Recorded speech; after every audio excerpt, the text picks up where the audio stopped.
Hari ini gue dapetin Suzuki Grand Vitara 2.4 tahun 2009 yang katanya baru aja kelar dari salon. Kita akan bedah mobil ini dulu ya.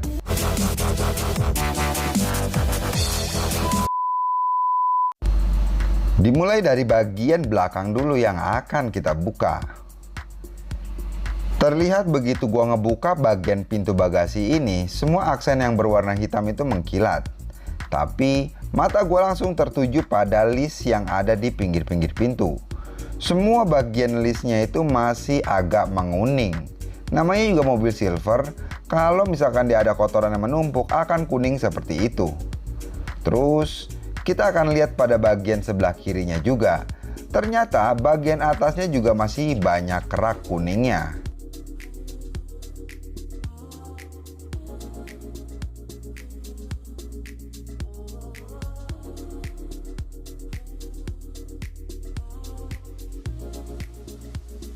Lalu mata gue langsung tertuju aja kepada bagian plafon.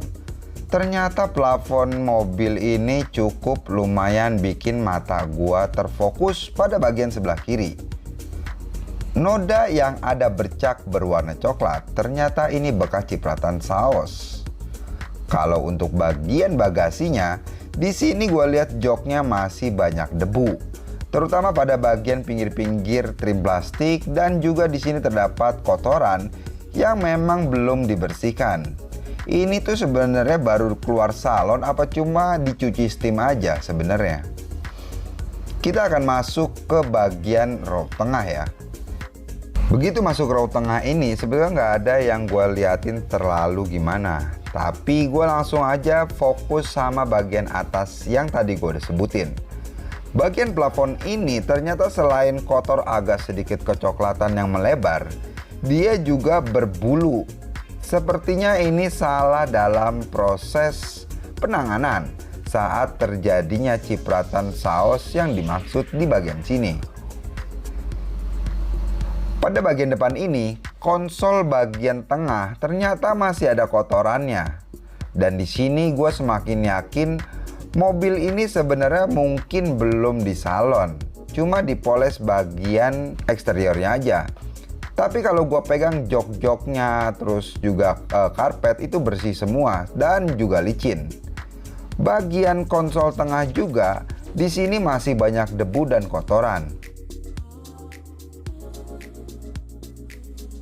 Setelah bagian interior kita intip-intip, sekarang kita masuk ke bagian depannya dulu nih. Di bagian depan sini gue lihat untuk headlampnya mungkin cukup lumayan bersih. Tapi untuk bagian fog lampnya masih banyak kotoran. Nanti bagian fog lamp ini kita akan lakukan pembersihan.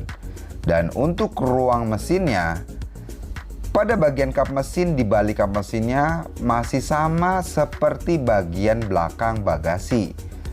Pada bagian pinggir-pinggirnya masih banyak kerak-kerak kuning. Kalau gua nggak salah ingat, dia bayar sekitar 2,5 juta atau 1,5 juta ya untuk jasa poles salon bagian interior eksterior mobil ini. Tapi dengan kenyataan yang sudah gua lihat seperti ini, nampaknya harga segitu nggak masuk di akal. Dengan kondisi bagian apron atas mobil ini masih banyak keraknya di pinggir-pinggir baut dan juga di bagian sini. Apalagi kalau gua longok ke bagian atas radiator. Bener-bener nggak pantas, harga jutaan tapi hasilnya nol. Gimana menurut kalian tentang mobil yang sudah di salon tapi nyatanya seperti ini?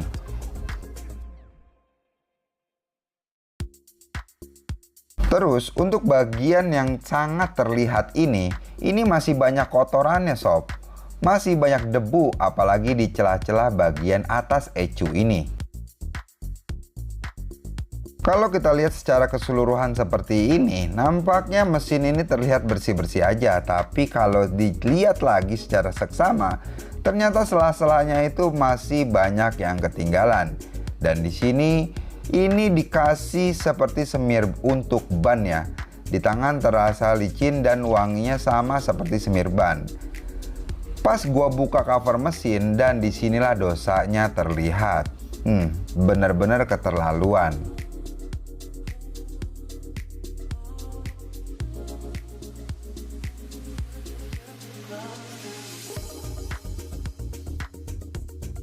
Dan untuk bagian kaca, karena mobil ini sudah beberapa hari ada di rumah dan gue taruh di parkir outdoor, dan kacanya juga mungkin agak sedikit kotor ya.